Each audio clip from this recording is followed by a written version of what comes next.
Good afternoon, everyone. Still a minute or two early, so we'll wait for folks to start signing in.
Oh, why? Right, it's 1 minute after the hour, so why don't we get the action going? I know it's a Friday afternoon, and I know uh, you're always anxious to get to this meeting. So welcome everybody to the June 2025 meeting of the Science and Technical Working Group. Um, of the Maryland Commission on Climate Change. My name is Fernando Miralles Willem. I'm president of UMCES. I also have the privilege of being a committee member as well as chair of this group. So today we have an interesting agenda lined up for the afternoon. We have two presentations, and on kind of two kind of widely complementary but different topics. So it should be fun and interesting. And so I don't know if we should we do introductions, or are we introduced enough? I do see some new names, so why don't we do a quick round of introductions? Just let's blaze through your name and affiliation, and let me start using my little configuration here. So it'll be Jennifer and then Dave. Jennifer Mizrahi, Maryland Climate Commissioner representing philanthropy. All right, Dave and then Amir. Dave Namazi, University of Maryland Center for Environmental Science. Amir and then Dawn. Amir Sakurai, University of Maryland School of Public Health, College Park. Great. Don Dawn. Maj, Professor Emeritus at UMCES. Rahat and then Robin. Robin, Rahat, you're on mute. Yep. Apologies. Rahat Sharif, State Science Policy Fellow for Maryland CPA. All right, Robin and then Jonah. Robin Gilden, University of Maryland School of Nursing, and also a commissioner. Wonderful. Jonah and then Belay. Jonah Erlbacher, Johns Hopkins University, Department of Material Science and Engineering, and the Whiting School of Engineering. All right, Belay DeMoss. Yeah, Belay DeMoss, UMBC Physics. Great. Jared and then Russell. Jared Williams, Maryland Department of the Environment Climate Change Team. Okay, Russ and then Katie. Howdy, Russ Dickerson, Department of Atmospheric and Oceanic Science, University of Maryland College Park, and a commissioner. Wonderful. Hi, Katie Mae Lauman, UMCES Integration and Application Network. All right, Adele and then Kim. I just got. All right. Yeah, good afternoon, everybody. I am Adel Shir Mohammadi with University of Maryland, modeling water resources, climate, and so on. Hi, Kim Pezza, Climate Resilience Director for Commissioner Comptroller Learman. Thank you, Kim. Jeff Silva and then Alexis. Jeff Silva, thank you very much. Just a 7-year public citizen who is 7 years of witnessing the work group and also the commission meetings. Thank you very much. Good. Wonderful, wonderful. Alexis and then Scott. Hi, good morning. I don't have much of a voice. Alexis Foxworth from the Public Service Commission, here to observe and be as helpful as I can. Wonderful. Scott and then Alicia. Hi, good afternoon. Scott Waitlevich, just listening. Thanks. Good afternoon, Alicia Bozick, also just listening. Thank you. Okay, James and then Sylvia. James, we got you muted. Hi, I'm James Hyde. I'm the manager of the Maryland Mezzanette at the University of Maryland College Park. Wonderful. Sylvia and then Shill. Oh, I'm Sylvia from the University of Maryland Center for Environmental Science. Thank you. Shill. Hi, I'm Jill DeSarma. I'm in the School of Medicine, University of Maryland, Baltimore. Wonderful. So welcome everybody. I think that's a Victoria Coles as well. Yeah, I missed. Oh, I don't see. Oh, okay. Hi, I'm Victoria Coles at UMCS. I was part of the original Maryland Climate Commission and but have been left off the invitation since. I'm pleased to be back. Oh, wonderful, wonderful. It's good we got you back. All right, did we get everybody? Because yeah, the Zoom boxes kept moving around a little bit, so as people walked in. So welcome everybody. So why don't we kick it off directly to subject? So the first off, we have a presentation on resilience report cards by Dr. Katie Mae Lohman from UMCS. And we guesstimated about 20 minutes for presentation, so not super rigid, but that's about the right. And then we can have some Q&A. And you can share the screen. Well, let's check that. Thank you. Just make sure it shares the correct one. Yep, we see it. Yep. Fantastic. Great. Thanks everyone for having me here today. I know I've worked with several of you on the state level resilience report card that I'll be presenting on today, but there are quite a few new faces as well. The two report cards I'll be presenting on today were generated in collaboration with the ARWG and MCCC, as well as the Resilience Authority of Charles County. And the Charles County report card is really a follow-on from the state level report card. It was inspired by that effort, but it builds on it and it, in some ways, integrates new tools and develops new methods of assessing and planning for resilience. So ultimately, adaptation and resilience report cards assess communities' abilities to withstand climate change events and tell us what we are doing well and where more investment is needed. They can be used to help guide prioritization of different resilience building efforts and to track progress towards resilience targets. And the first such report card was the Maryland Coastal Adaptation Report Card, published in 2021. We developed the first one before any of the other states, so well done, Maryland. Our report cards are community driven, so we worked with MCCC and ARWG to conceptualize what we really wanted out of this report card. And essentially that was just to identify where Maryland is in terms of resilience and how to get where we need to go. And in order to do that, we worked with over 100 stakeholders to select indicators of resilience and then identify targets or goals associated with those indicators, which we call thresholds. We collected data that told us the current state of our indicators and calculated scores or grades for each indicator by comparing the current condition to the target or threshold condition. And then, of course, we developed the report card, communicated the results, gave various talks, handed it out at various events. So our indicators were based on the biggest climate threats that were identified by our over 100 stakeholder participants.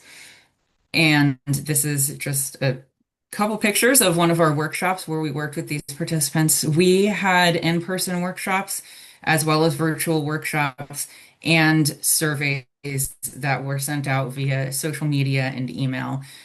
These two efforts for the two report cards I'm discussing now spanned from right before COVID times to just a few months ago. So we've had to be really adaptable in the way we function, bring people together, and get people's concerns written down on paper so we can assess them. For the state level report card, we identified 15 indicators of resilience. I won't read them all to you, but we'll go over some of them in a little more detail. When we look at the results, what we're seeing is a pie wheel with a lot of different colors on it. And each wedge on the wheel is an indicator, and the color of that wedge tells us how close we are to meeting the target goal for resilience in that indicator. So the darker green colors are an A score, just like on a school report card. That's the best you can possibly do. And as you move down from the cooler to the warmer colors, all the way over to red, you get to an F score, which means you're completely missing your adaptation goals, and a lot more work needs to be done to become resilient for that indicator in particular. So, for example, wetlands up here is shown in dark green, and wetlands was scored by looking at the state's target of we want 0 wetland loss, and we looked at the amount of wetland gain and loss across all of the coastal counties in Maryland. We scored each county as a 100% score, or an A, if there was no wetland loss, and a 0% score, or F, if there was any wetland loss. And then we weighted those counties by total area of wetland to get an overall score. And of course, Maryland, in the time period that we were scoring for, the 5 years leading up to 2020, had no wetland loss. Other indicators scored more poorly. For example, repetitive loss properties. These are properties that have multiple claims of flood insurance damages over the course of 10 years. And we scored these based on whether these properties have been mitigated to better withstand climate change. So there's a database that has the addresses of all of the properties, and it has what mitigation actions have been taken for those properties. And when we looked at that, the majority of these properties across the state have not been mitigated or had any actions done to improve their ability to withstand climate events like major flooding. But when we look at this, we have a couple reds, we have quite a few yellows, so those are scoring average. There's still work to be done, but they're not in completely dire conditions. When we average the scores of all of our indicators, the state receives a score of B-. So we're fairly resilient. We're working towards our targets, and this score wheel helps us identify where we need to put the most focus. And this can be used to generate recommendations, which we did, and I've continued serving on advisory boards and committees to develop even more recommendations and plan for building resilience. It can be used as a framework to monitor progress, so hopefully we'll be able to update this at some point in the near future and build on it. And it can be used as a model for similar assessments at different geographic scales, which is what I'm going to talk about next. And the reason we want to look at different geographic scales, not just at the state level, is that some things, for example, wetlands, are very important to the state as a whole in terms of providing climate resilience. But at other levels, for example, in Charles County, wetlands may not be the most important indicator to consider when you're thinking about the levels of resilience that different habitats in that county confer to human populations. So not all of your indicators that are used at that broad state level will be applicable at a smaller level, the county level, and even those that are applicable, they may not be measurable. There may not be enough data available to measure them at that level. And additionally, you may need new indicators based on different community concerns, different threats, and different priorities for the people and the organizations operating in that area. And in our case in particular, you may be able to refine or improve on previous indicators because in some cases you may be able to get better or more refined data at a smaller geographic scale. So a little bit of context, Charles County is one of the most forested counties in Maryland, and there are fewer wetlands there. And one major important point that our stakeholders who engaged in this process with us stressed was there is planned development across the county. So we may not be able to hold the county accountable for the same level of, for example, maintaining forest cover as we can at the state level because of decisions that were made and approved decades ago that now cannot be reversed. And I'll discuss that in a bit when we get to some of the indicators that that applies to. Of the indicators from the state level, some we maintained for Charles County, and we scored the exact same way as we scored them at the state level. And that includes critical facilities. So those facilities that are necessary to remain operational during hazard events or flood events, such as search and rescue, fire and safety, EMS, flood mapping, repetitive loss properties and whether they have been mitigated, the amount of flood loss insurance coverage, and the amount of business financial loss that would be incurred due to a major storm event. So those indicators were scored exactly the same way at the Charles County level as they were at the state level. We were able to refine some indicators. For example, with forest cover, at the state level, we focus forest cover on the critical area, and the target for the state is that there will be no net loss of forest in the critical area. So we assigned each county a score based on whether they had forest loss in the critical area or not, and then weighted county scores by area for the overall state score. But as I said before, there is planned development in Charles County. So there is going to be some level of forest loss, even in the critical area, based on previous decisions that were made that are not going to be overturned. So rather than use that pass-fail method and having Charles County have a fully failing score because there's a small percent of forest cover loss, we instead looked at the target that is used in a lot of planning, city planning and watershed development planning, which is that 40% of area should be forested. And we scored the county based on whether each watershed in the county meets that target, and then weighted each of those watershed scores by their area of the full county for an overall score. And at the state level and at the county level, forest cover scored a B. So there is resilience there. There is resilience being provided by the forests that we have, but there are still more losses in forests than we would like to maintain that resilience. Shoreline erosion was an indicator that at the state level was used as a proxy. We really wanted to score the amount of living shorelines that were available, the percent of living shorelines that are there along the entire state's coast. But there were not refined enough data to do that at the time of assessment at the state level. So instead, we used erosion rates as a proxy. But when we got to Charles County, we found that there were now data on shoreline composition available from VEMS. So we took those shoreline data and using a threshold that 100% of shoreline should be living to confer maximum resilience, we scored this as the percent of shoreline that is living is the overall score. And at the state level, when we were looking at erosion rates, there is a B score. There is some significant erosion in some areas along some coastlines. At the county level, most of the shoreline is considered living shoreline. So the county level scored a B as well.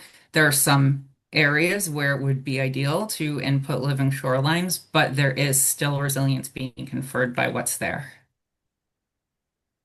And then finally, at the state level, we looked at preserved farmland, which is similar to the county level indicator of preserved open space.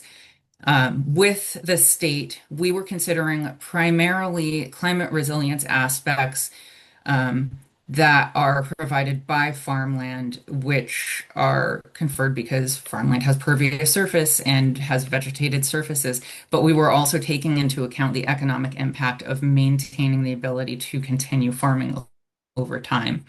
Whereas at the county level, we were not considering that economic impact. We were instead strictly considering the level of climate resilience that open space provides.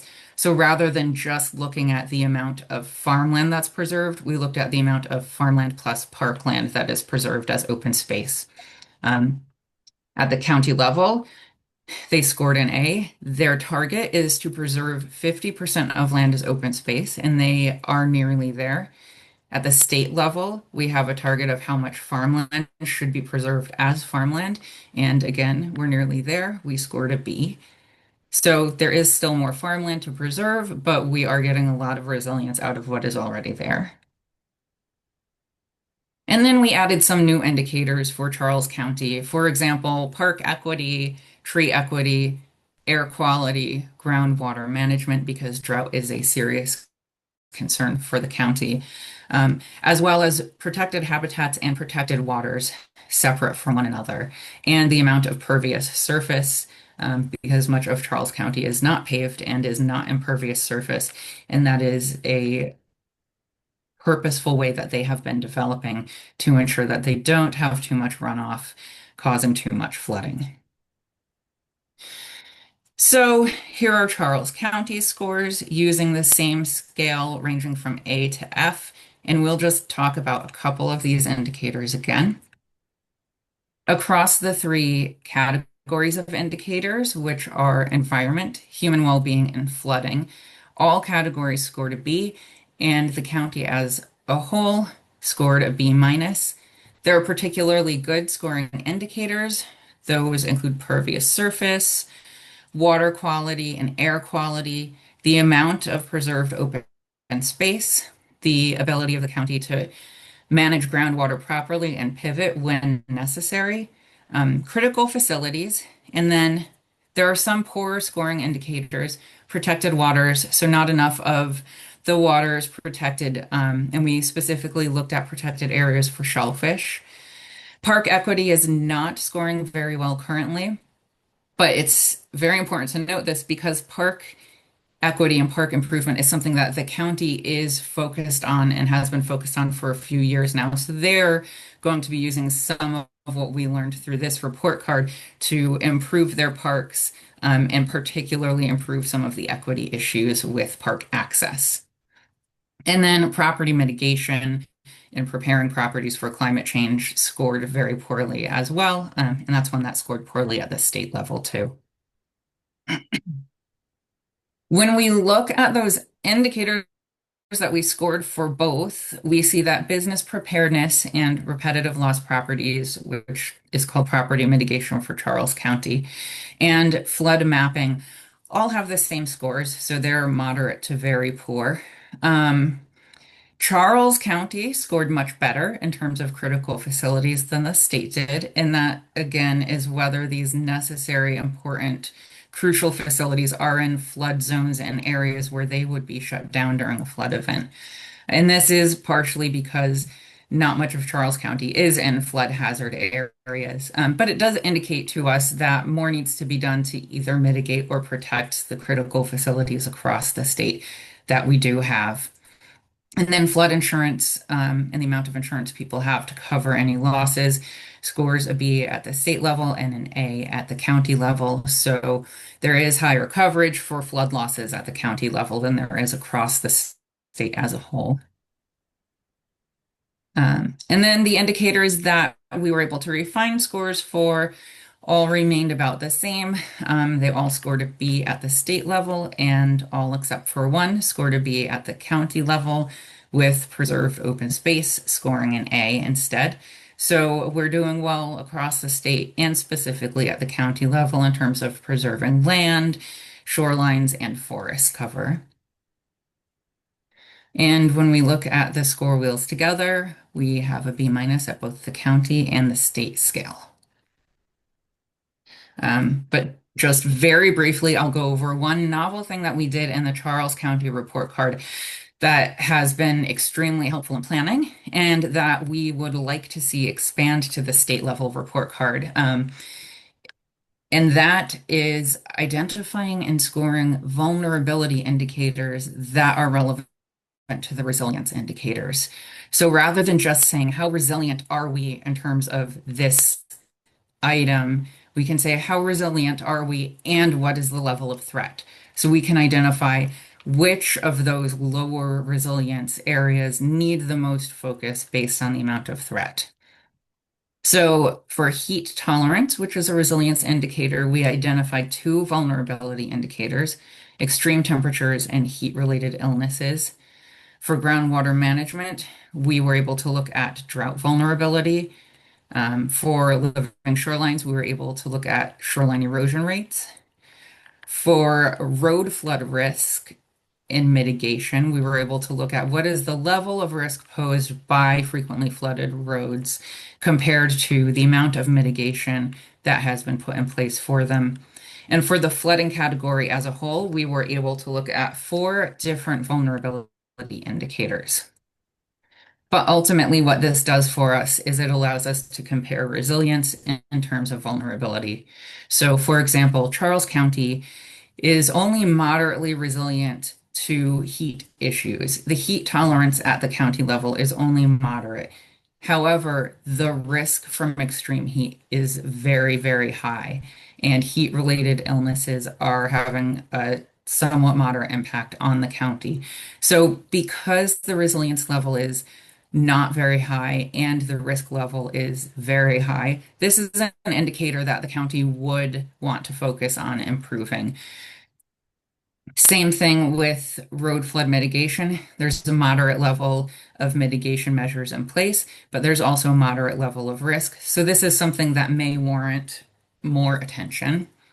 When we look at flooding, the county scores a B, so it is fairly resilient to flooding, but all of the aspects of weather that contribute to flooding are at very, very high risk levels for the county. So we have scores of D and a score of C for storm events that may cause flooding. We have some resilience, but this is an area, again, where the county may want to put more focus into improving that flood resilience score and bringing it up to an A.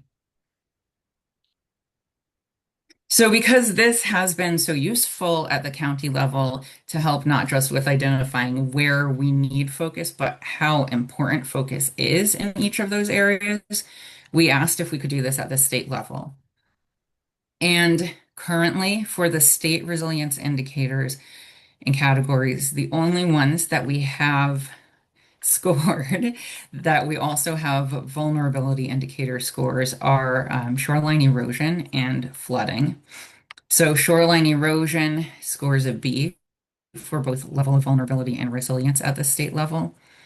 Flooding scores a C for resilience, so the state is moderately resilient to flooding, and the only one of the 4 vulnerability indicators we could get a score for flooding was extreme weather, and that indicator, oh, sorry, cat stepped on the keyboard, that indicator scores a D, meaning that first off, we don't have enough information to know if we need to put lots and lots more focus on this indicator. We don't know about riverine flooding, flood frequency, and hurricanes, but we do know that this is an extremely vulnerable state for flooding, and our flooding resilience is only moderate. So we do want to put some level of attention there, but finding out more information about the level of risk of other flood contributing events would be important.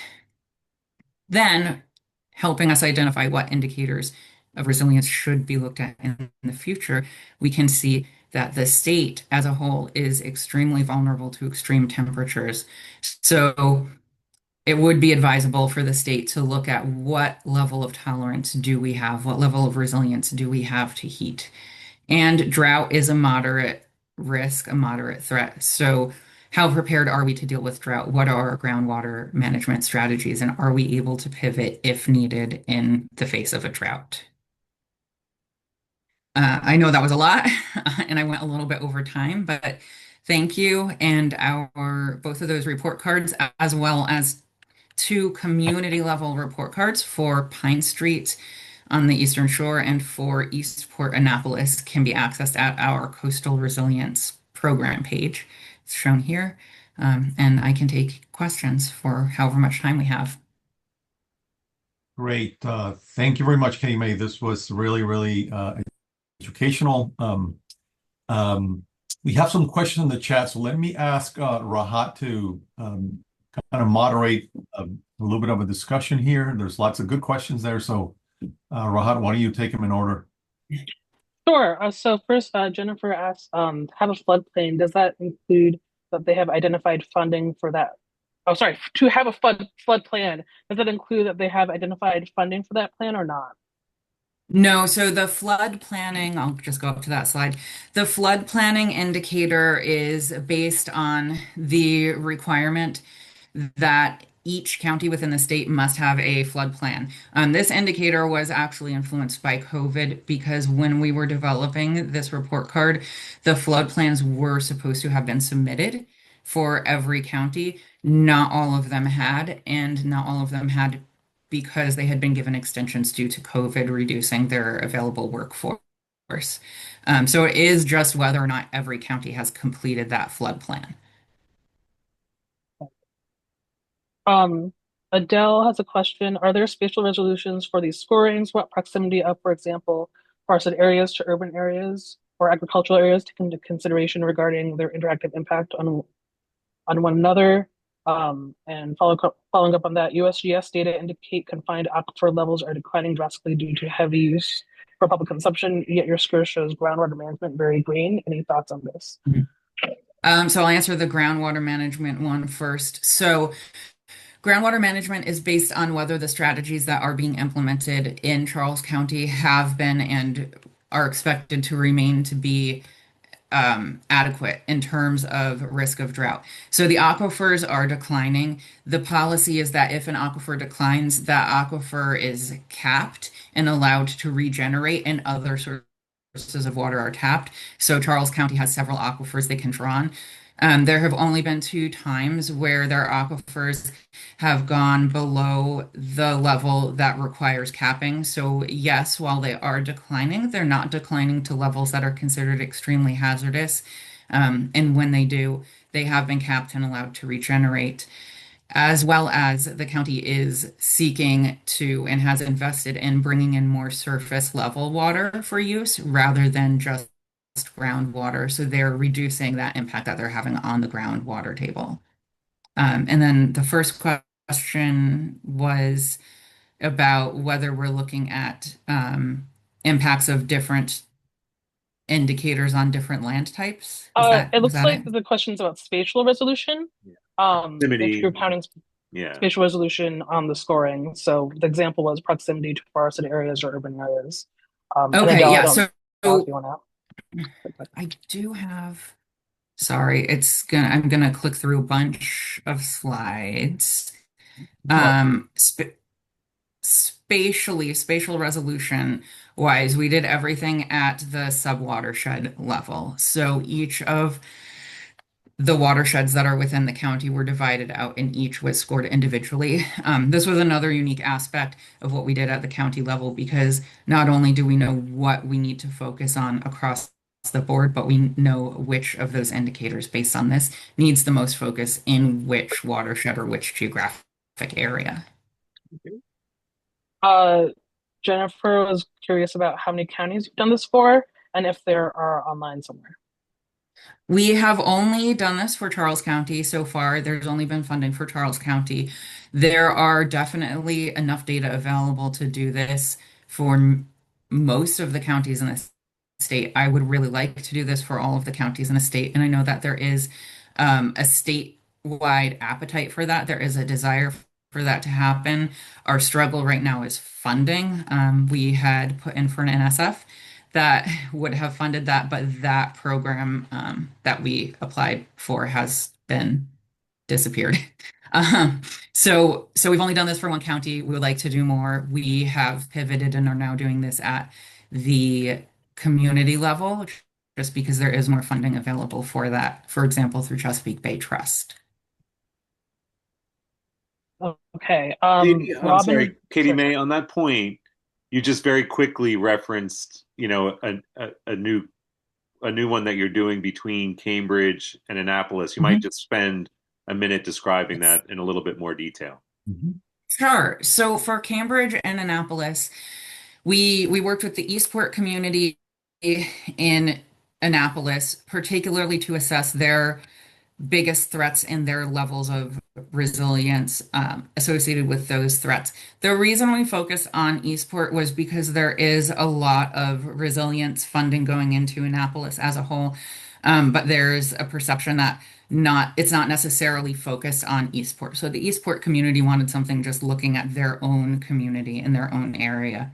And we focused on the Pine Street community because we partnered with Blacks of the Chesapeake, and we asked them which community should we focus on the Eastern Shore. And they wanted us to focus on Pine Street because it is a historically African American and under-resourced community. So we looked at what the different resilience threats are to them, and it was very interesting because the threats are different. Eastport is more concerned with coastal flooding, obviously. Pine Street is a bit more inland. Both communities are concerned about heat and loss of natural habitats, but Pine Street is more concerned in general. They have a higher level of concern for each resilience challenge than the people in Eastport do. We're not sure why that is. It may just be because of the resource challenges. I will say that I think one of the most actionable items that came out of both of those assessments was identifying that Pine Street needs more cooling centers. Their cooling centers are not within what's considered a walkable distance to be useful by the Pine Street community. So we're now making recommendations and got word the other day that it is being considered to establish more cooling centers that people can use on very hot days when they don't have AC. And our target that we're recommending is that every household is less than a quarter mile from a cooling center that provides water and air conditioning for free use. So those very, very focused in scale report cards and assessments are extremely important because they allow us to pinpoint the really actionable items that can have a huge effect on a large number of people with potentially a lower level of investment. Going up from that, Robin was asking, we had a presentation on HydroNet last meeting, and it sounded complimentary to that, and I was wondering if there was any collaboration or any planned collaboration. Not yet, but I would like there to be. All right, I'm gonna go back up. Robin had a previous question about any consideration of including health indicators, or are they captured in any of the other indicators that you have there? Yeah, so for Charles County, we did include health indicators. So air quality was primarily a health indicator. We were looking at what is the quality of the air in the county in terms of ozone and certain other deposition challenges. And the next goal is to look at that in relation to occurrence of asthma. When we looked at heat tolerance was based on the number of people who are at higher risk of heat-related illnesses when there is a heat wave. So elderly people, children, people with asthma, people with medical conditions like that. And we did have some social justice agencies who were working with us to identify those indicators. And we have identified more that we'd like to include in the future. These were the ones that there were data available for, but we do want to do a lot more. Mental health was one that we wanted to include, but acquiring data on mental health is very sensitive and very tricky, and how to assess it and how to assess resilience associated with mental health is very difficult. So we will need more time to do that. Wonderful. Wow. So we have a question from Jennifer in the chat. Is a flood plan a map that is a flood plan a map that shows where there's high flood risk, or is it a plan to address the flooding? It's a plan to address the flooding. It's the plan for addressing that flooding. We have flood mapping, so where do we expect different amounts of floods, and that's based on FEMA and the CRAB boundary. But then we have planning, and that addresses whether or not there are plans to adapt to that. And sorry, go ahead. Charles County does have that flood plan. It wasn't included here as an indicator because to them it would just be an easy A, right? They have their flood mapping that they need to improve upon, but they do have a flood action plan. So if we wanted to, we could wedge in another A score under flooding. All right, Scott and then Don. Actually, I think it's Don and then Scott. Don, you've been waiting All before right. me, so Well, I know that. thanks anyway. That doesn't matter, Scott. Katie made a really broad, ambitious undertaking, but it seems to me that this is all about resilience to the present climate, right? There's no projection about changes in the risk and the time frame in which they're. So in that case, it really isn't in the context that we usually discuss it, adaptation to future climate. It's basically an adjustment to the present climate risk. Am I mistaken? So it does seem that way. It does come across that way, except that the thresholds and the targets that we're setting and that we're comparing current conditions to in order to get the score are targets that are set based on predicted future challenges and predicted future changes. Right. But for example, you used living shorelines as the 100% goal. Mm-hmm. But it's entirely depending upon the storm surge, depending upon the rate of sea level rise. Right. They may not provide the necessary resilience. Anything living as opposed to a giant wall or something of that sort. So they're kind of bound by present day thinking of resilience rather than the future, in which you have to understand the kinds of risk and how they will change in the time frame in which that occurs. And it's particularly challenging. I'm not being critical because I'm saying it's particularly challenging because we're talking about extreme events rather than the normal mean estimates, sea level rise or warming and so on. So any thoughts about how we can move into the future where the climate is going to continue to rapidly change the ground rules? Yeah, so I just put in a proposal to do something similar that would take into account modeling for the future. But first, so going back to the living shorelines example specifically, so 100% score is if 100% of your shorelines are living, and we're not saying that will confer 100% resilience, but that is the most resilience we can get out of living shorelines. But I did just put in a proposal, and I wish it had been for Maryland, but it wasn't because funding's not coming from Maryland. To do this in Long Island Sound, and we would be assessing resilience based on indicators like this in Long Island Sound, but also modeling for future challenges and modeling for projected future conditions and saying, okay, living shoreline scores 100 because we are getting the maximum amount of protection from living shorelines that we possibly can, but how much overall protection does that give us? So we're not looking at multiple indicators combined together modeling right now. Thanks. We'd like to do that. But hopefully we get that funding and hopefully we're able to build up. We already have a team put together to do the work, to do the modeling, which is not my expertise. We just need the funding to pay them to get the models built so that we can then replicate that for our own state.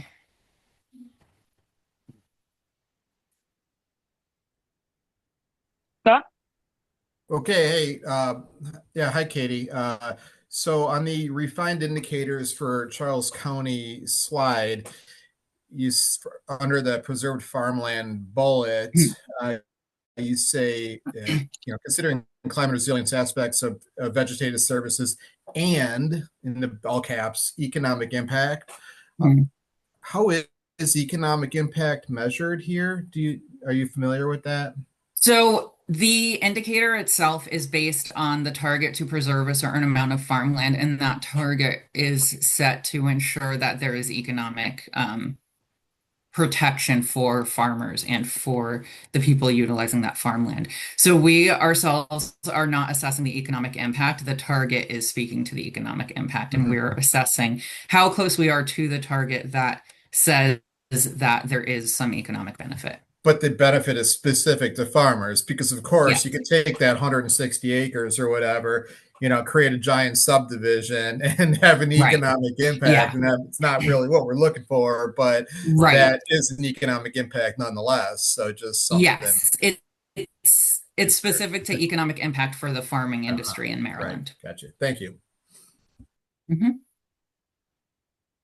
We have two more.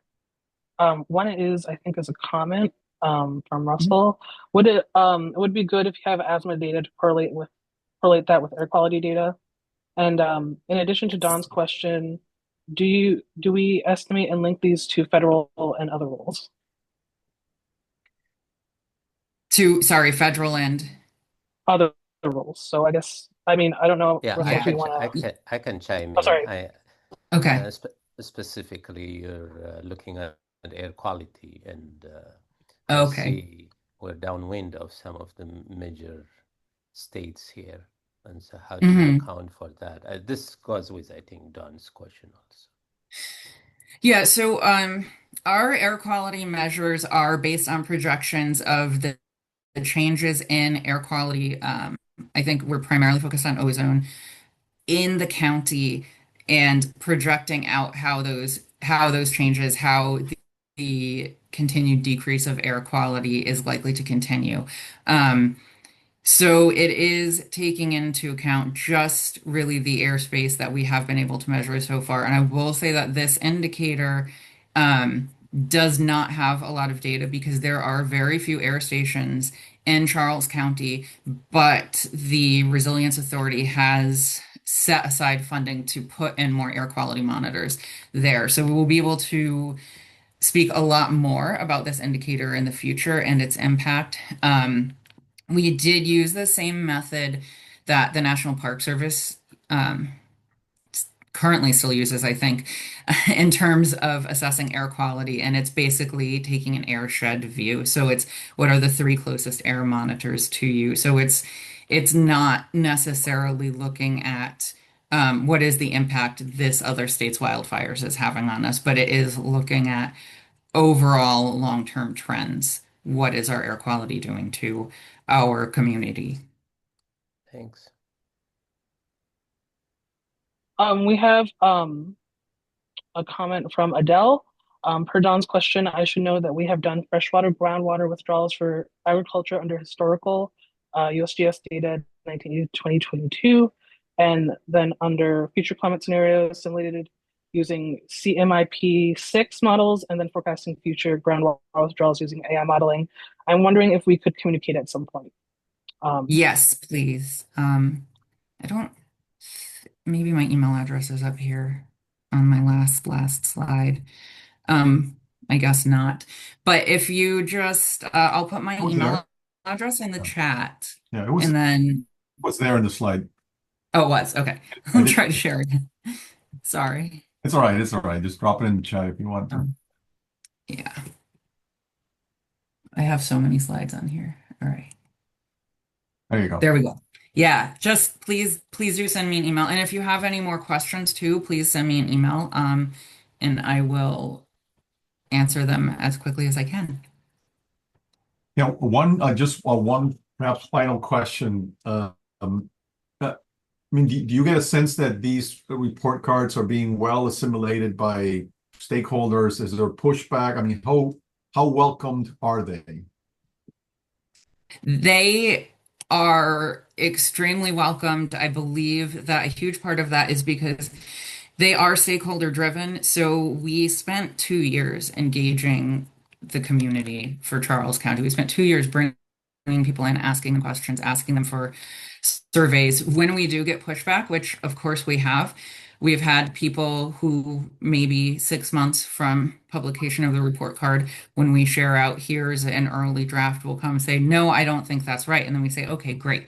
Let's have a meeting. Let's talk about it. Let's talk this through. What is a better way we can analyze this? And we have pulled in, when there is pushback, special working groups and additional expertise, not just from within that community, but from within research fields associated with the indicator in question, to make sure that the scores are as scientifically valuable as they can be, that they convey the right information, and that everyone who is concerned about that indicator understands why this is the score. But we're being asked to do more of these. The Charles County report card was just presented by Environmental Council of States at 2 conferences, I believe. And we've heard from a few other communities that they would now like these done. Of course, the challenge is always funding. But I've had 2 different groups reach out in the last week asking about, can they get report cards like this done? Can we help them or advise them? And my particular wish would be to do this for all of the coastal counties in Maryland. Start out there and then move inland and get all our counties done. But I haven't seen or worked with a community that said, no, we don't want you here. And if I did, then I would leave.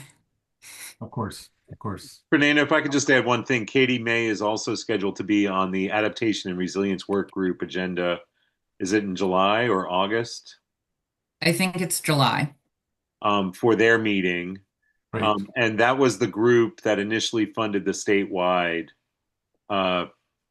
resilience report card or adaptation report card that they did. And, and part of that going back is because of what they additionally learned by doing the Charles County one, and how could that be applied back on the state side. So the MCCC is hearing this in 2 different work groups, right, which I think is really important. And,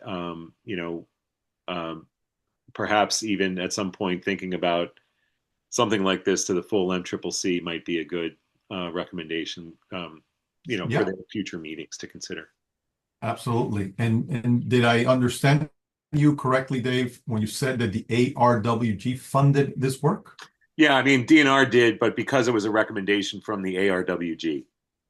Oh, okay. Because I all of a sudden I got the idea that the STWG might fund something. No, we don't have. Yeah, no. But it was a recommendation from ARWG that DNR fulfilled, and DNR runs that committee. Right. So that was the history. I just got excited for 2 seconds. No. Yeah. We'll take your credit card, Fernando. Yeah. Yeah. Fernando, I am out looking for funding for this every day. This is what I live and breathe. So we're looking for it.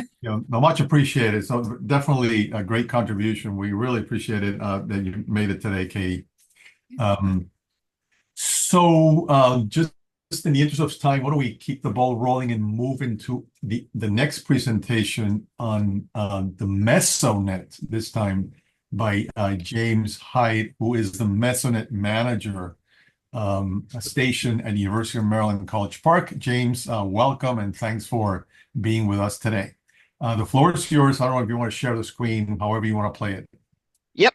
Thank you for having me here today. I'm going to share my screen here, and we'll get to the presentation first, and then we'll dive a little bit into the website and how you guys can find the data and other things. So what you're looking at here is kind of our main website, mesonet.umd.edu. We have stations all across the state, and we're currently working to build that out. I'm just pulling up my presentation here because it just doesn't seem like it wants to work. There we go. Apologies. Okay, so this is the Maryland Mesonet. I'm going to go full screen for you. So what is the Maryland Mesonet? So the Maryland Mesonet is a public academic partnership between the University of Maryland and the Maryland Department of Emergency Management. If you haven't heard of what Mesonets are a series of weather stations that span a regional scale, often a state. Mesonets are not unique to Maryland. There's actually 32 of the 50 states have some sort of Mesonet. There's also a national Mesonet program that the National Weather Service and NOAA operates. The stations are between 10 and 40 miles apart, and depending on the size of the state, you have between 10 and 100 stations in the distance. Other East Coast Mesonets, Delaware, New York, North Carolina, Pennsylvania, and Vermont and Maine are also starting their networks. The Maryland's Mesonet mission is to design, build, and operate high-quality, research-grade, closely spaced, rapid sampling weather monitoring, data collection systems across the state of Maryland to advance emergency preparedness and commerce, but there's also caveats in there like, climate and, other things. It was just that the funding originally came from emergency management. So we have to serve those needs. The goal is to assist the states, associate agencies, and the citizens with information relating to all these things. Basically, in the Mesonet, we say that weather and climate impacts everybody, and so we're here to provide data-driven solutions for those weather and climate impact related things. So the Mesonet timeline. We started in 2018 with some thinking. The University of Maryland, Dr. Nagam, chair of the department, as well as Joey Crastel and Matthias Mazurk out of the state levels. We're kind of thinking of this concept, looking at other states getting Mesonet as long as and some other people at University of Maryland. And so in 2020, we just established the Mesonet partnership, and in 2022 we got funding from Larry Hogan, $4 million. And then in 2023 we installed the first site. 2024 we installed 17 more, and currently we're at 33% network complete, so we have 27 stations across the state. These are the 27 stations across the state, so anywhere you see that red logo, these are where we have these weather stations set up. And then you can see kind of our build out path. We're currently working with all the counties, plus state level agencies, including MDE, DNR, and others to find other potential sites. And so you can kind of see right now, the main kind of barrier to progress has been permitting, getting the right signatures, and other things. We actually have all the equipment in terms of, the data collection systems and all this other stuff. It's just finding places to put them and then, getting the permits necessary. So we have, approximately 35% of the network operational, and then another 2/3 in progress. And we have about another 2/3 to go regarding, where to put these sites. And we're working with the counties at the local level to figure out where their needs are and where they would like these stations. So here's a few examples of our current of our kind of most recent sites. So this is Chesapeake City in Cecil County. It's at a volunteer fire company. And you can see some of our instrumentation here. This is all WMO and National Weather Service standard instrumentation at different heights. So the reason why it's a mass structure is because WMO and National Weather Service require wind at 10 meters. Otherwise, everything else is the same. Here's Vermont and Frederick County at one of their local parks. You note that all these are very open spaces. That's by design. We obviously don't want any bias or influence from unnatural sources nearby, and we aim for World Meteorological Organization Class 1 climate sites. We don't often get that in most situations, but we do strive for that. And we were just talking about Charles County. This is our newest station down in Nanjemoy at the community center in Charles County. And it's been cool watching the storms and the heat recently move through there. It's been interesting. A lot of times in that boot of Maryland, there's not much data down there. So what makes Mesonet different? We live here. It's measurements in the community. We're meteorologists. We are research grade Mesonet, which means that testing, calibration, and replacing accuracy is a priority. So we are not only creating weather data, but also research grade weather data, right? And so the longer this goes on and we can monitor these different weather events, obviously that turns into more of a climate historical average, and we can start monitoring that. The Mesonet is designed for long-term support. We've heard from some other communities and other things that, somebody gets a grant and they kind of come in and do, finish their study and publish the papers, and then they leave and kind of leave their equipment. I call it hit and run science. We're not here to do hit and run science. This is designed, as far as the funding sources and other things, to be long-term, community-driven science for the long haul. So yeah, that's what we're here to do. So what are the things that we measure? Right now, the data collection systems, the instrumentation is very bare bones. However, we built it so that it can be expanded in the future. So right now we have temperature, point humidity, wind speed, solar radiation, temperature. We have soil moisture. So in the bottom, kind of center bottom here, you can see our soil moisture pit. Basically, we dig a hole, 40 inches down or 1 meter down. And then we put probes in at the 5, 10, 20, 50, and 100 centimeter. That's 2, 4, 8, 20, and 40 inches down. And so we're measuring not only the soil temperature, but also the soil moisture as it percolates through the soil and evapotranspirates out. We also do rainfall with rain gauges and snow depth as well. This is kind of the layout of the site. It's a 10 by 10 grassy area. We tend for meadow-like environment, which is critical for climate related things. And then we put that all on our website. So this is our current website. You can get the maps update every 5 minutes, but we're actually getting data every 1 minute from the stations. And then if we need to, if there's some kind of significant event, we can actually pull the raw data, which is taken every 3 seconds.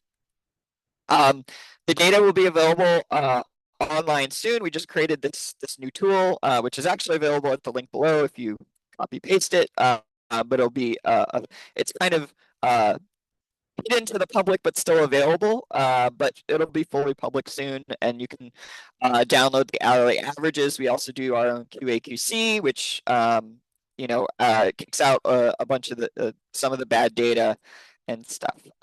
And I know we're kind of short on time, so I'll take any questions, or we can, if there's kind of limited questions, I can take you a tour around the website itself. So Rahat, I think Fernando may have stepped away for a little bit, but Rahat, if you could manage the questions online, and then we'll go to those who have who put their hand up. Sure. So our first question is are Mesonet and HydroNet connected or somehow linked? So we are connected and linked in that we work in the same building. So we work closely with the HydroNet team. Right now, HydroNet is mainly focused on sea level rise, right? And coastal environments. And this is a statewide network. HydroNet does not do weather observations yet, but they want to start doing that in the future. And the kind of reasoning that, so yeah, Mesonet is focused on statewide and HydroNet is focused on coastal. That's basically what the difference is. We're mostly focused on things like agriculture and, not true groundwater like aquifer, but, short-term groundwater in the near surface, while HydroNet is focused on, obviously marine-like environments. But yeah, we work in the same building and we work closely together, and then we can tie the data sets together. And we have a couple projects that we work in the communities, for example, down in Crisfield and in Nanjamoy, where we've kind of co-located the sensors so that we can kind of tie what the water and the wind is doing and pressure and other things as well. So yeah. But you have common goals of concern over flooding, right? Yes, yeah, common goals. HydroNet kind of wants to expand into the stream, also the runoff and stream environment, and us with our rain gauge network and the soil moisture is going to tie into that as well. Yeah.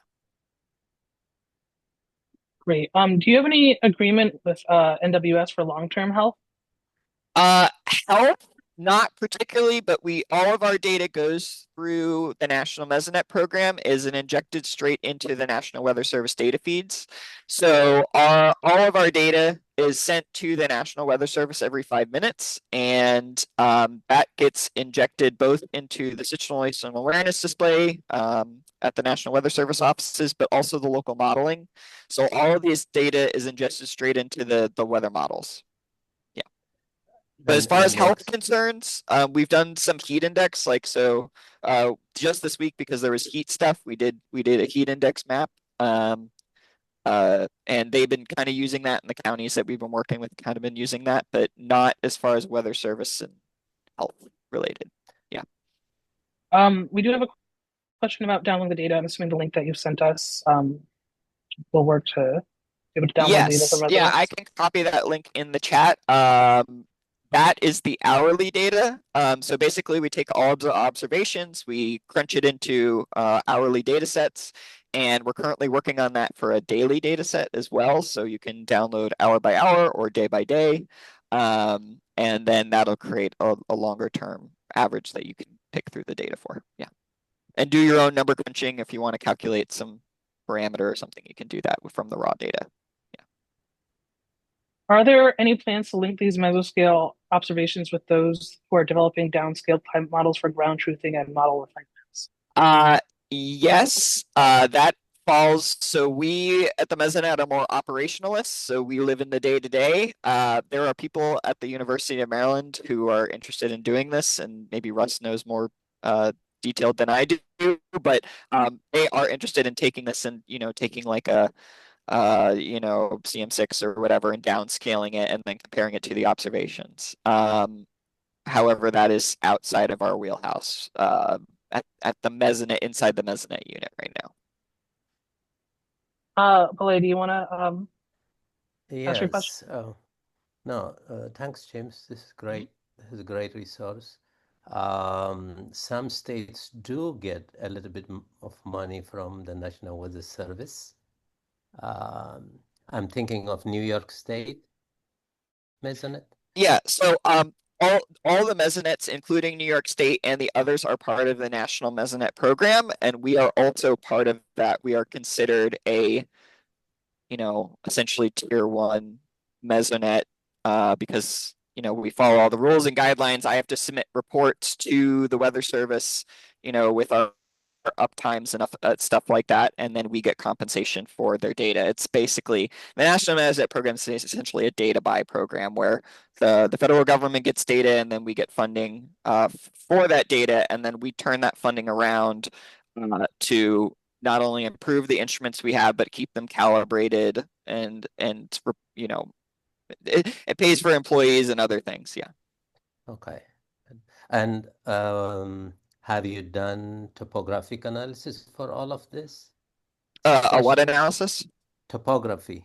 If I look at topography analysis. Yes. So we have kind of strategically placed our weather stations to kind of cover all of the topographical and geological areas, as well as correlating some stations to into specific watersheds.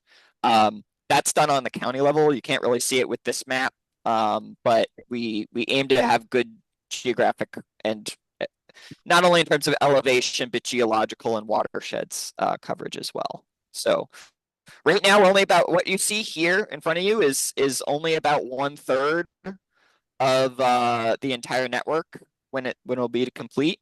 So any of the gaps that you see in certain counties will be filled in, and we already have the equipment. The equipment's just sitting at the University of Maryland, but we're working with the counties to find where they want these, and then also have them equally spaced. Yeah.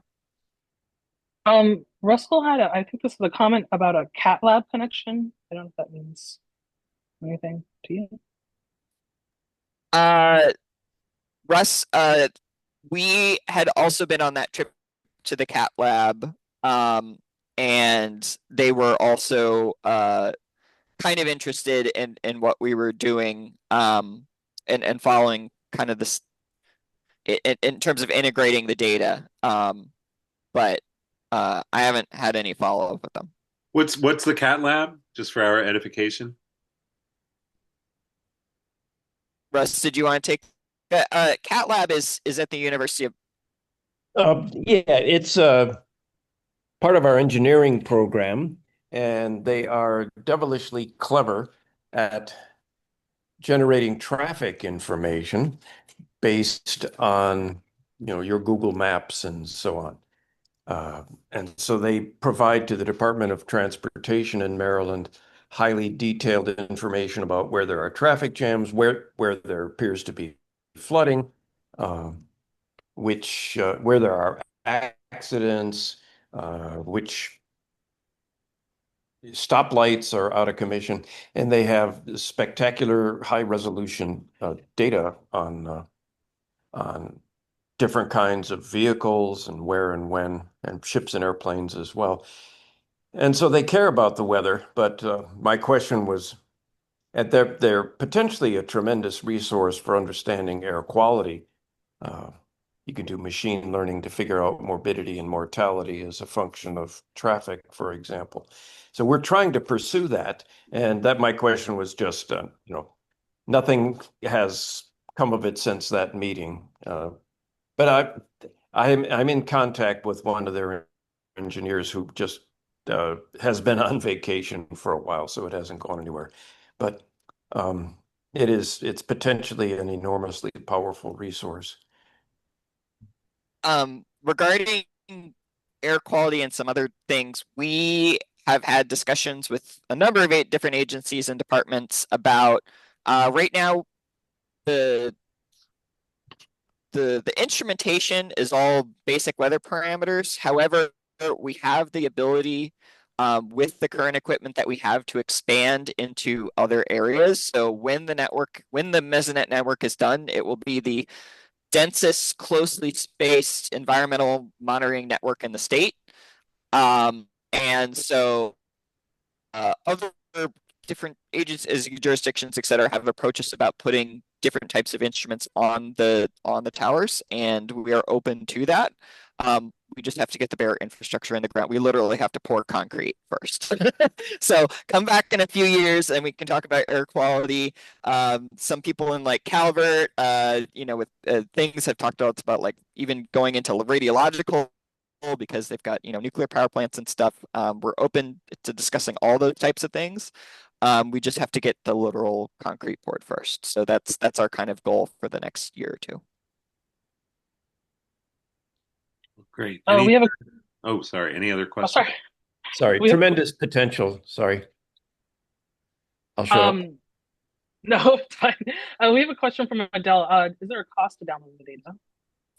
Not currently. The hourly and daily data is available for free. There is going to likely be a cost model introduced at some point to keep the network, help diversify the data stream, and keep the network functioning and running. The prices and costs and whatever is still to be determined, but since the network is still incomplete and being built out, we're offering the hourly data and then soon the daily data free of charge. It's going to depend on what there is a larger Mesonet steering committee and board that will likely determine costs and what data is put behind some sort of paywall. It is my intention that daily data, summary data, things that are needed for climate purposes when we're talking about temperature change and all this other stuff is available for free, just because it's important to keep track of those things. So, any other questions? Any other issues? And I'm Dave, may I go ahead, just Adele. quickly, James, thank you for your presentation. What about NOAA? I mean, how do, for example, temperature and some NOAA data on precipitation, temperature? We have long-term U.S. Weather Service data. I know that you have more parameters like soil moisture at different depths, but how do these data then, compare? As a modeler, should I get the NOAA data or should I get your data, especially if you all are going to be charging in the future? My point is just a little bit several-fold, but anyway. So, as far as climate goes, the longest climate term record is NOAA data with co-op sites, right? These are individuals, farmers, and weather enthusiasts throughout the years who have put stations in their backyards or on their property, and then meticulously recorded and then sent the data into the Weather Service in forms, since the early since the late 1800s into 1900s. The problem is that those people, the number of co-op observers across the country has declined substantially since about 1975. And so what we're left with is the FAA observations at the airports at what we call the major climate sites, which are, of course, BWI, DCA, et cetera. To this group, I don't think I need to say that there are some issues with those sites in that they are on airports with lots of impervious surfaces and heat island problems.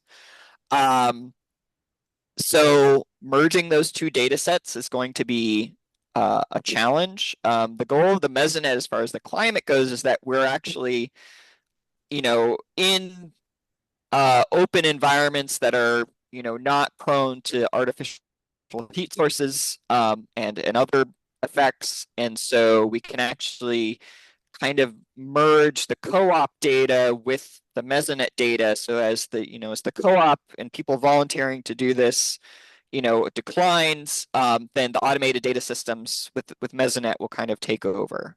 I think the airports, in the future, if I'm like a crystal ball 30 years from now, I think the airports are going to be seen as kind of their own data set because of all the issues with impervious surfaces, and there's some issues with their upkeep and monitoring, and some questions about their data reliability. And then there will be the co-op data and the Mesonet data, because other states are starting to implement or have implemented as far back as the 80s the Mesonet data, or their own Mesonets. And so there's that transitions between yeah. So yeah, I think that's it. Yeah, and Belay had a comment to that. Belay?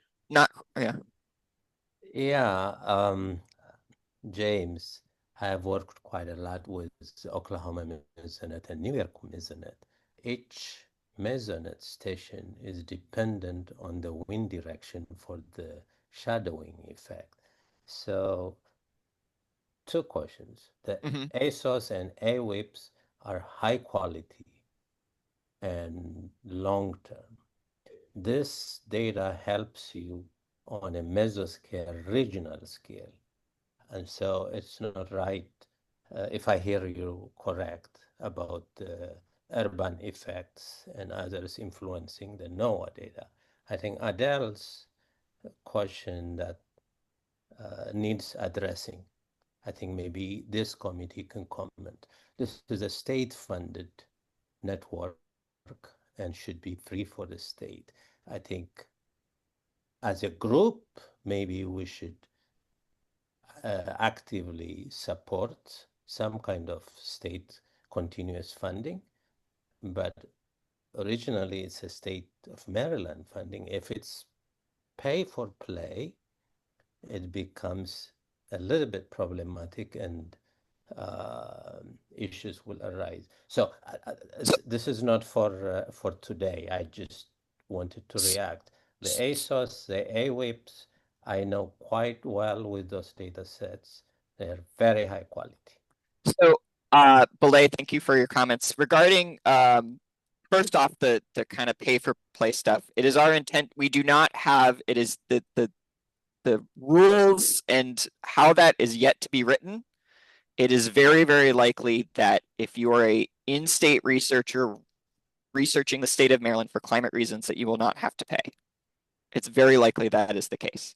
We are talking, the major concern is for-profit companies, the Google, the Metas, the OpenAIs out there coming and getting the data and then developing their own models off of it for profit. So if you are using it for profit, if you're using it for research, it's likely that it won't be pay for play. But if you're coming in and using this data for profit for external purposes, then it'll likely be that. So, secondly,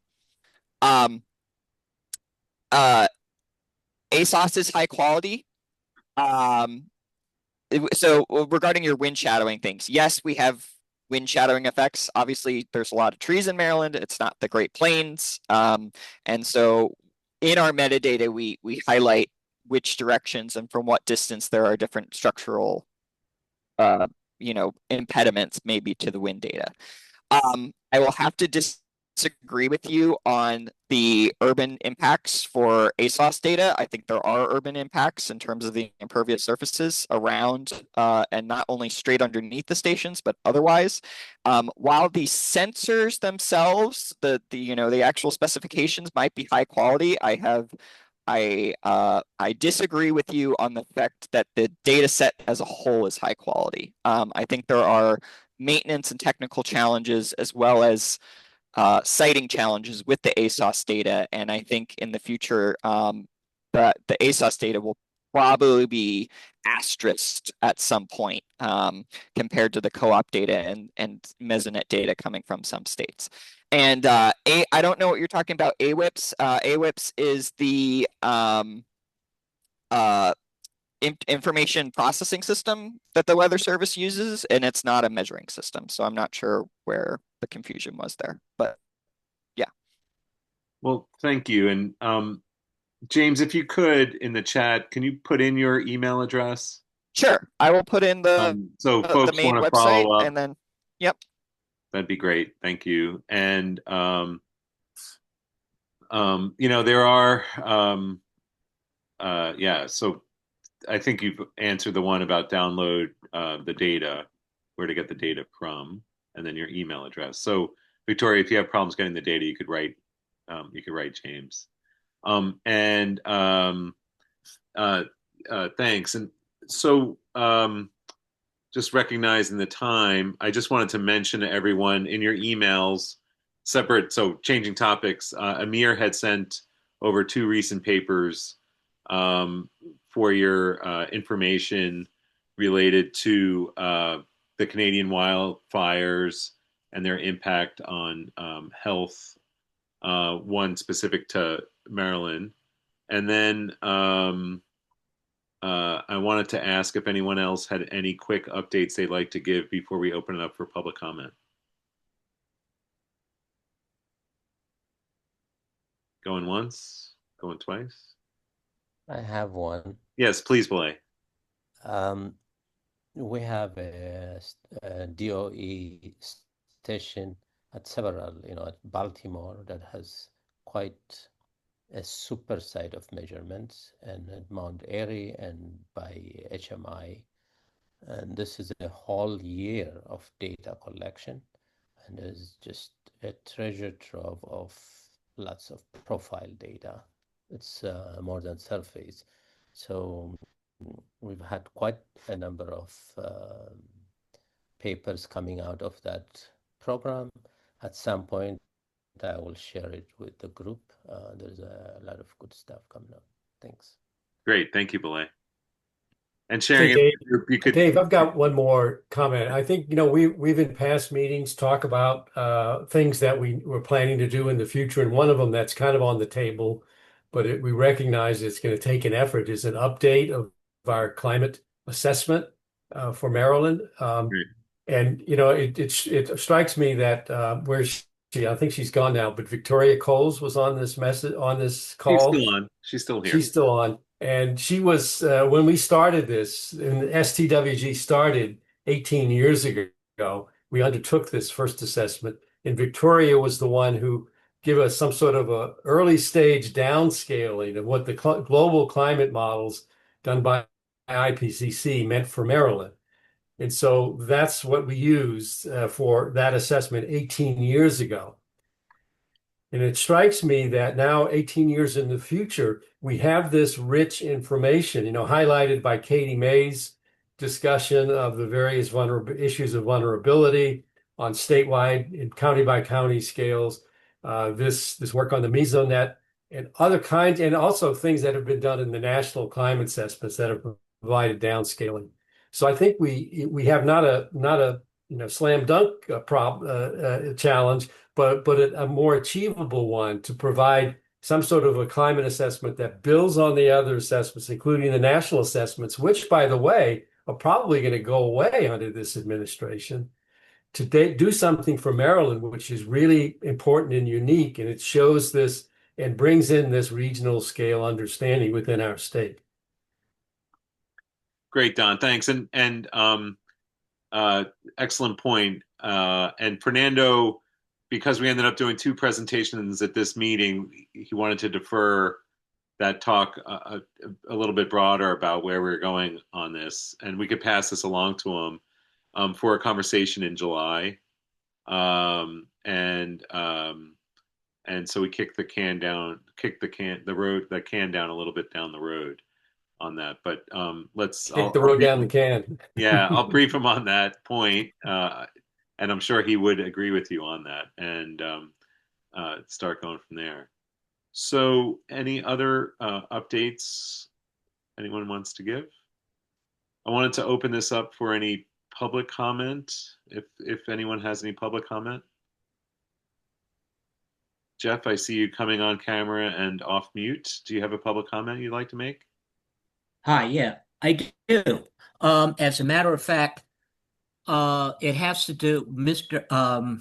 James Hyde, that was a great presentation. Thank you very much for your efforts.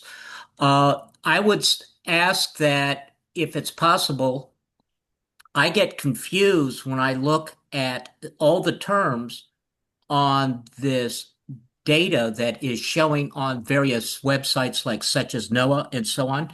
For all the maps that are presented, in the legend, there's no real thorough description of each of the terms that are used. So there's that. And going back to the vulnerability, I noticed that Charles County, it was pointed out that the agricultural industry got the main share of attention as far as, like I said, vulnerability and also protection. There are also such things as tourism. There have been numerous instances going way back to when Hurricane Sandy hit up around New York and New England, that my wife and I, we had a timeshare that we had reserved in Cape Cod. We had to abandon it that year because the whole area was wiped out and in the throes of trying to recover from that catastrophe. Then just last year, that we ended up trying to go to Vermont. Naturally, they had the Canadian wildfires that summer, very intense. In fact, we remember seeing the photos from New York City, how that sky was kind of like an alien landscape. But what Vermont was dealing with were the floods that took place during that spring and that summer. And our timeshare got abandoned. We had to abandon that and tried to find a place in the local area. And we ended up staying in a place that had just been renovated that was a former crack house of all places. So you can imagine that was an adventure. But the tourism industry was, basically you have to look at the flooding situation and the availability of your transportation as well. And possibly your, and in places like in Vermont, for example, Woodstock, all their reservations that they had for their hospitality industry, it was wiped out. The place did not have any running water. Their water supply was completely contaminated. So that's another issue that I want to bring up. Thank you. I'm done. And you've all done great, and I'm glad I'm participating. Bye. Thank you, Jeff. Any other public comments? Seeing none. Thank you all. Our next meeting, Rahat, is July. Do you have that handy? I was just looking at it. July 17th, I believe. I'm sorry, July 18th. We'll spend a little bit of time on sort of projects for the STWG, as well as perhaps another presentation on some ecological infrastructure or green infrastructure that I think Fernando has someone lined up for. Their name escapes me right now. But stay tuned. Thank you all, and we'll be back in mid-July. Have a great weekend. Thank you. Thank you, Dave.